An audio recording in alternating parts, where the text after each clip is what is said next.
Taong 1918. Sa isang pinabayaang nayon ng mga minahan na hindi binibigyang pansin ni numan, mula sa isang sira-sirang bahay na malapit ng gumuho, narinig ang pag-iyak ng isang bagong silang na sanggol.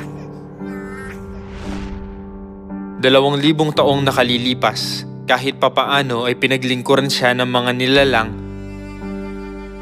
at sinamba ng mga pantas mula sa silangan na nagpatira pa sa harapan niya.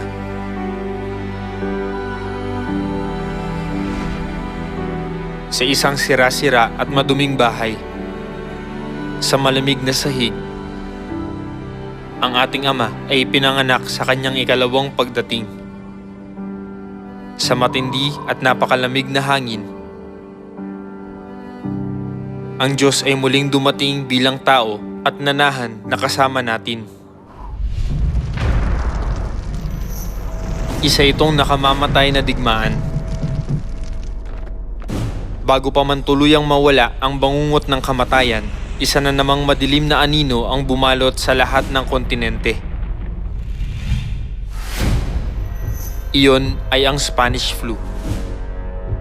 Nahawaan ng sangkatlo ng sangkatauhan dahil sa paglaganap ng epidemya at 100 milyong katao ang namatay.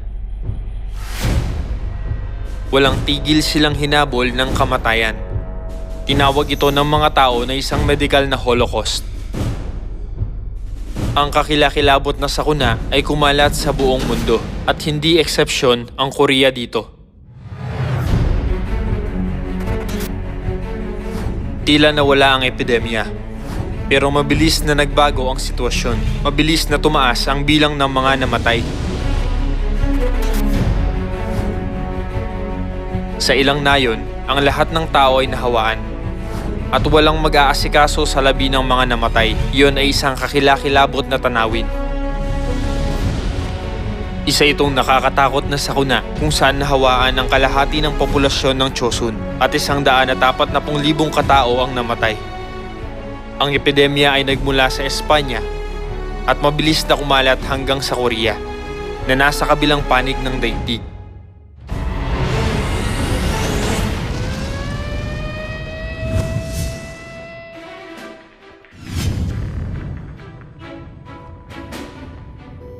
Bakit nilagay ng prinsipe ng kadiliman ang buhay ng buong sangkatauhan sa panganib?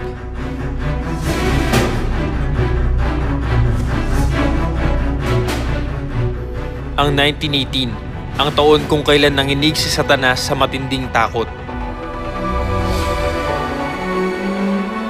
Gaano man kalakas ang kapangyarihan ng kadiliman, hindi kayang baguhin ni Satanas ang kalooban at layunin na itinalaga na ng Diyos na makapangyarihan sa lahat. Alam ni Satanas ang panahong itinakda ng Diyos.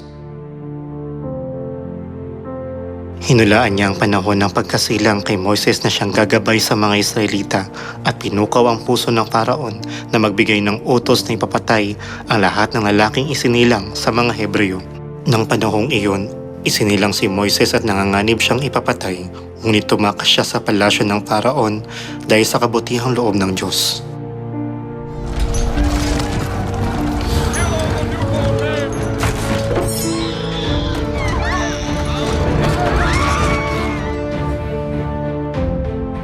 Nang ipanganak si Jesus, nais siyang patayin ni Haring Herodes at pinag-utos niya na patayin ang lahat ng lalaking nasa 2 taong gulang at pababa sa Bethlehem at mga lugar malapit doon. Si Jesus ay tumakas patungong Ehipto.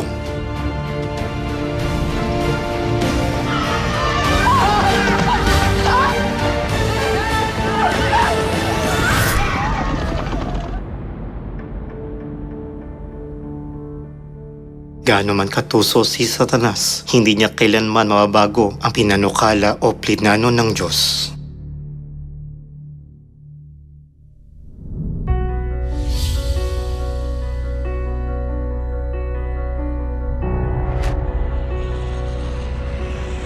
Gaano man katuso si Satanas, hindi niya kailanman mapipigilan ang pagsulong ng mga propesiya ng Diyos.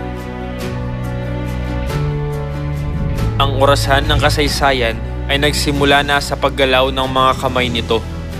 Huminto ito sa isang propetikal na punto noong 1918. Sa makasaysayang araw na iyon, kung kailan nagsimulang matupad ang huling propesya